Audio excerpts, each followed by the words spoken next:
अगर आप इस वक़्त बारिश के दिनों में इन रिच बॉयज़ को देखते ना, तो ये आधे-आधे पानी में डूब के जो है ना इन्होंने लोगों की मदद की है और आप यकीन करेंगे कि हम मय्यत तक गाड़ी में डाल के लेके गए हैं, ठीक है? क्योंकि एम्बुलेंस सर्विसेज़ अवेलेबल नहीं थी और हम लोगों ने लोगों की हेल्प करने के लिए गाड़ियाँ अपनी बर्बाद की हैं।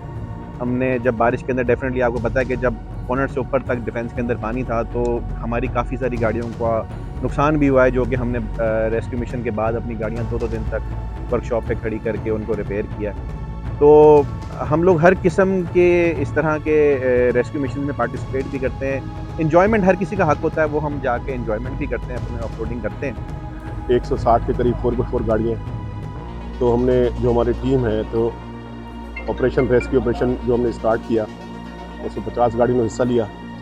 ये हमारा नंबर पेज पे दिया हुआ हमने पोस्ट की हुई है कि रेन इमरजेंसी के हवाले से किसी फैमिली को, किसी पेशेंट को हॉस्पिटल जाना है, तो मोस्टली हम सिटीज़न जो सीनियर सिटीजन्स की हम कोशिश करते हैं, प्रायोरिटी उनको देते हैं, पेशेंट्स को ज़्यादा प्रायोरिटी देते हैं। और फैमिलीज़ जिनको हमारी ज़रूरत पड़ती है कि इनको हमने मूव करना है किसी करीब दूसरे घर में, तो वो हमें अप्रोच करते हैं पेज पे।